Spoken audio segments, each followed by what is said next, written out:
Greetings all, Shardvixen here. Okay, so this is all my stuff. My stuff behind me, it's all art stuff. That's it. Art and making animation stuff. You can't really tell here. I did the orange green in my hair. I like it. Kind of a goldy green and a rusty orange. So today is July 1st and it's the topic time, and I'm gonna actually do a little thing different. Just this one time, because I've been having a lot of political debates on Facebook, and I just wanted to point out I haven't really talked about my politics, because whereas I'm not a real political person, but I do have opinions on how our world is going right now. And I didn't vote for our president. I don't particularly like him as a person. Like, I don't know him, but what I have seen of him in the past, wasn't really impressed. And he also represents not change to me. He represents white male power, and I think that is kind of ripping our world apart right now because of the lack of understanding that type of rich class has to do with us. I was a Bernie Sanders person. If he had made it to the presidential election, I would have voted for him. But I am a Peace and Freedom Party person, have been since I was 18 years old. I think the idea of not taking money from outside sources like corporations and company is a really important thing, so that you're not feeling like you're biased or you have to lean one way or another way. I'm not saying that companies can't give you money. I just don't think that the amount of money that they give sometimes, I feel that it can influence how you vote for things, is what I'm saying. I think pharmaceutical companies have way too much control in America. So what I just want to say, one of the reasons I don't do a lot of political stuff is because each of the topics that are going on in America right now are a topic all of their own. And I may address them as we go down the road, but I have found that politics, religion, and core beliefs that people have tend to rip away friendship. They're not. You have to have a really, really, really strong friendship to be able to weather them. PvP gaming does the same thing, apparently. So today we're going to have kind of a little happier kind of thing. I'm going to talk about cooking and candy making. As you can tell, I'm a very artistic kind of person. I got crap loads of artistic stuff just streaming out of my blood. And one of the things that I really enjoyed doing, I can't do anymore. Sadness, tears of sadness.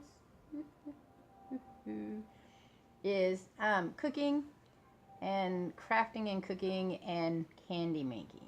I love candy making. So I feel like my eyes are droopy today. Sundays seem to be, it's really weird. My vlogs are getting later and later because Sundays apparently are the day that I sleep off everything I did all week, which is nothing. I do nothing. I can't use my shoulder today, which is why you get a lot of this more and little movements on this side and big movements on this side. Look, I got the wings. Let's fly away to the south. Ooh. Alright, that's enough of that weird shit. I feel very weird today, sorry. Alright, I feel like a fox chicken. Wop, wop, wop, wop, wop, wop. I don't know why. I don't even know what a fox chicken would be like. So, look, because this eyelash right here seems to be having an issue. I know you're saying, Chard, when are you going to get your new mask? I was going to make it today, but then I slept in. Alright, since I was a child. When I was a child, my brother was diagnosed with ADHD. And at the time in the 70s, the popular thing was to put him on medication. Ritalin, of course, was the #1 favorite choice. But my mother didn't want to do that, so we changed the way we ate. So it was very sad, I think, and I blamed him a lot. I hated it because I couldn't go trick-or-treating. I couldn't partake in school things, no cupcakes. had this lady live next door to us, made these wonderful carameled apples. No more carameled apples. My grandmother made donuts that were just so great. No more donuts. Because the diet, which is ever so popular now, was no processed flour, no processed sugar, all whole earth kind of stuff. No artificial flavorings, no artificial sweetenings, no chocolate, because the caffeine wasn't bad. Caffeine was okay, but no soda. Didn't really get a whole lot of soda because of the sugar intake. No processed sugar stuff. And so I wasn't allowed sweets in the general sense of things. So I learned to make my own sweets is what I did. My grandmother helped me, and then I did it. But I was always creating these well, I ate them, but other people would say unedible looking things. I never could create really pretty looking things, but they were so good to eat. So like homemade lemon meringue pie, I learned how to make when I was about 8, 9. I want to say about 10 years old. I made lemon meringue pie. I learned it. I got a thing right here. It's bugging me. Sorry. I learned how to make meringue. Meringue's kind of learning how to make it. I learned how to make bread at an early age. I learned how to make, my dad was always saying that only great chefs were men. And so he'd never teach me to cook. He was the meat cooker in the house. My mom was the casserole cooker in the house. Like, she was the housewife, American housewife cooker. And my dad was the chef. My grandmother, though, was the survivalist cook. She could cook all kinds of stuff. And she would put all kinds of stuff together. If you had a little bit of this and a little bit of that, you'd dig it all in and throw it in together, and she'd make casserole out of it, and somehow it would end up edible. So I'm somewhere in between them. Like, I can make edible things, and then I'll fine-tune them continuously, and then they'll get really, really good. I feel like my mask is having an issue. But when I was growing up, but when I became a young adult and I left home, I didn't have a lot of money, and I like giving friends things. I like giving people things. If I like people, I like giving them things. So I started doing candy making and cooking. Now, what it used to be is that I would make zucchini bread, banana bread. Zucchini bread's great because you get the zucchini, right? And you, if you don't know what zucchini is, it's a type of squash. Looks like a cucumber, but it's not. It's a squash. It has little yellow traces in it. They can get really big, too. I'm not going to assume everybody knows what some of these foods are. And you chop the ends off, and you can peel them if you want. You don't have to. The skin is edible, just like pumpkin skin is edible, and watermelon skin is edible, though watermelon skin is not my favorite, though I will chew all the way down to the watermelon peel. Actually, most fruits peels are edible. They're just not tasty by themselves. But, so you shred it till you get like a whole bunch of mushy shreds, right? And then you freeze it, or you can just make bread at a time, and then you just make basically like banana bread, and then you put the zucchini in it. I had to make it with whole wheat, unprocessed whole wheat to begin with, but then down the road, as I no longer lived at home, I would go to white flour. It has a lot of cinnamon and nutmeg and stuff like that, like banana bread does have. And the flavors bounce back between the zucchini and things. Favorite bread is banana bread, of course, if I'm of the two. It tends to be really moist, like a cake, more than bread. I learned to make Boston cream pies. Love Boston cream pies. In case you wonder what those are. They're a very light pastry cake. Not like a cake, like a birthday cake, but a pastry cake, which tends to be more spongy. You cook the cake, and then you cut the cake in half, and you put a custard like pudding in between the two cake parts. Then you mix up a chocolate, like it's the consistency of icing, but like icing would be when you put it on a hot cake so it drips, and you rub that all over its top and it drips down the side. That's a Boston cream cake. Sometimes they'll make it where the chocolate goes all the way across, like a actual frosting, and then they freeze. They don't freeze it, but put it in and make it cold, and that hardens that chocolate shell, and then you cut it like that. But a real Boston cream, it's a drizzle. Cheesecake. I learned to make cheesecake. Love cheesecake. Learned to make it. I haven't made it because there's a lot of stuff I can't do with my shoulder anymore. And standing. The fibromyalgia makes it when my shoulder's really bad and I want to do this with it. That's the most comfortable position. And then I can't stand for a long time to make the cheesecake. Cheesecakes are a little difficult. They're kind of like ice cream cakes because what happens is you make that cheesecake and then you bake it, but you have to bake it to its hottest temperature, and then you have to leave it in the oven for it to cool naturally and slowly with the oven, and then it's still baking, but it's doing a slow cool down. And sometimes they dry out and crack on the top. Don't worry about it. You just put the fillings that you want to use on top, and that would help. It's only a problem if you're just making a plain and you want it to be pretty. You're gonna have to peel that top layer off, the crusty layer, because sometimes the heat just causes it to crack.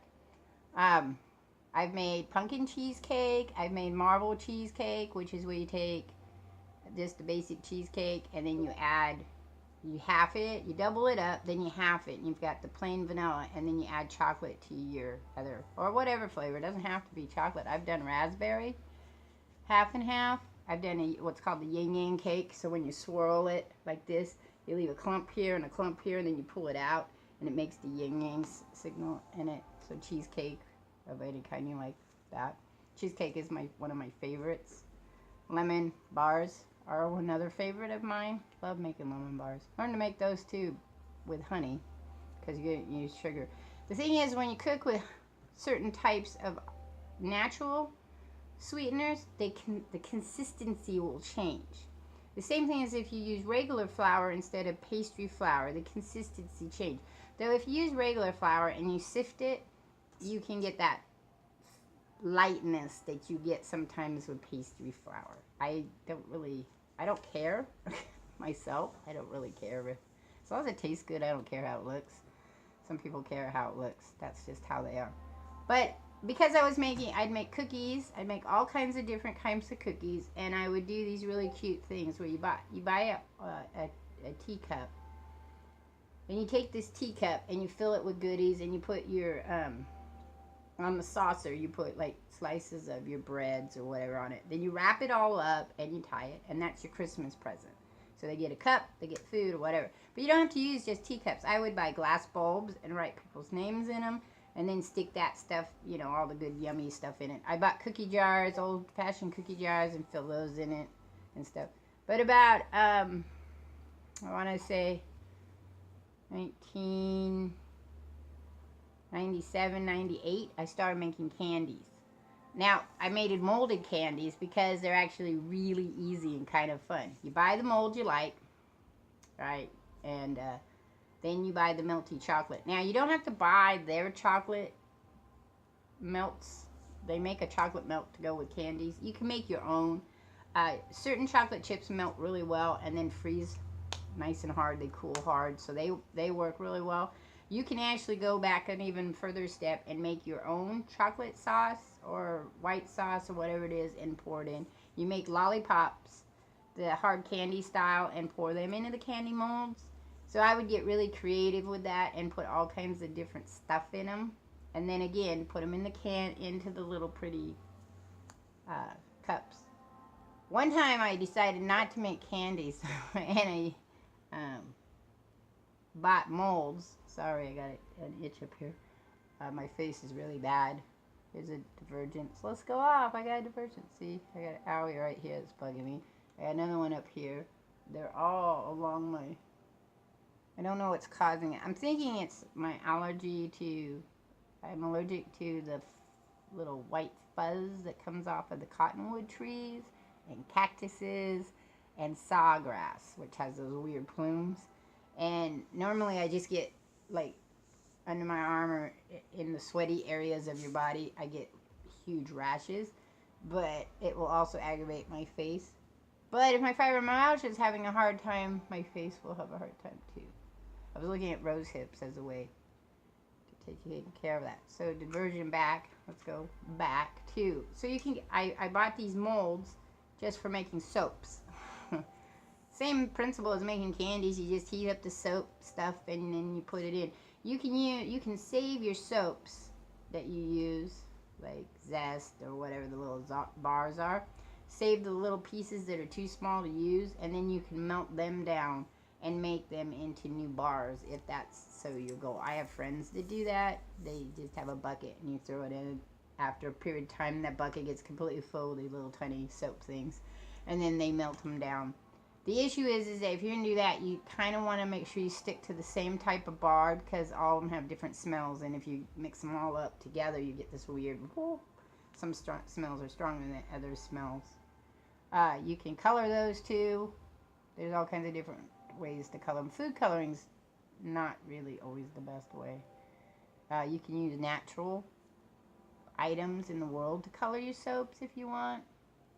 They make a color palette for it if you go look for it. Natural items to me is always the best way to color soap because it's going to go on your face. You just got to make sure you use things that aren't going to aggravate your skin. And then you can use essential oils to scent them. But another way you can do it is you can make the soaps and you put, like, say, rosemary inside the soaps when it sits, and then you use that and you'll get the scents of rosemary on it, plus it will help if it's like your face. Rose hips, for example, are supposed to help with inflammation and rosacea.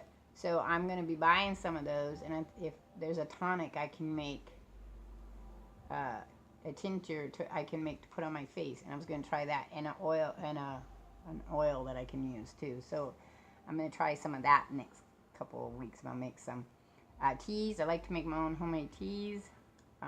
Those are good too. You buy your own little individual tea bags if you want, or you can buy the little balls, and you can fill up a jar of your herbs that you like, and you scoop them in and you make them, and then you can put those in your teacups you buy for people. But like I said, you don't have to do just teacups. I painted on steins. I used polymer clay to make sculptures that come outside of my glasses and stuff, like little happy faces, emojis, things like that, and I attach them. You can't wash them in the dishwasher. You have to wash them by hand. And then I'd fill them with soaps. One year I just did soaps. I did candles, same concept. Buy your little self teacups, melt your candles and pour them in. And you can use recycled, candles and put it in there. But to go back to candy making, so I'd make all kinds of candy. I like making bark. Bark is so easy to make. I'm telling you guys, it's so easy and so sweet. You just get whatever the hardening one you want. So chocolate. You can do vanilla, white chocolate. You can write chocolate. You do chocolate. You melt it, and then you lay it out on wax paper like peanut brittle. It's the same concept. And then you put other stuff in it, and you let it set, and then you break it apart, and that's your bark. I mean, peanut brittle is basically bark. It's just called peanut brittle. I've made homemade peanut brittle caramels. The only thing I've had difficulty with is making my caramels set. So they would make hard caramels. So I just would make little soft squishy caramels. Same thing with my fudge. I never could get my fudge to set very well. I've been told that temperature and humidity can cause that problem. So I kind of shied away from it. But I was able to make meringues. And I can't think of the other ones. It's made with, you can make it with frosting. It's a meringue basically. And you buy the packaged frosting. You put it in a bowl. And then you put eggs in it, and you whip it. And then you plop them down. It's one of my cousin's favorite food, I don't know. And you plop them, and they make these little, like, teardrops. I've made ones where you colored them and made them look like waves. Water drops coming up with little waves. And then you can put your own flavoring and stuff in them. And those are very expensive to buy, but really easy to make. You make them homemade, too. You don't have to buy the packaged frosting. So that was a little bit about a hobby that I used to do that I can't really do anymore. I'm going to oversee my son making them maybe this year. I don't know. I get so tired when I'm doing things. I thought I might also talk about crafting at some point, and we can talk about all this stuff that I have, or maybe my clay making, because I was thinking about getting making clay pins that have Shardvixen on them, and people could get them as for my when I start doing my Patreon. But anyway, so that's it. That's all the vlog today. Sorry for the short little political part in the beginning, but I'm thinking I will possibly do a political. Sorry for that burp. Excuse me. A political one down the road. All right, I'm out of here. I slept really late today. I'm really I just. I'll catch you all on the flip side and see you next week.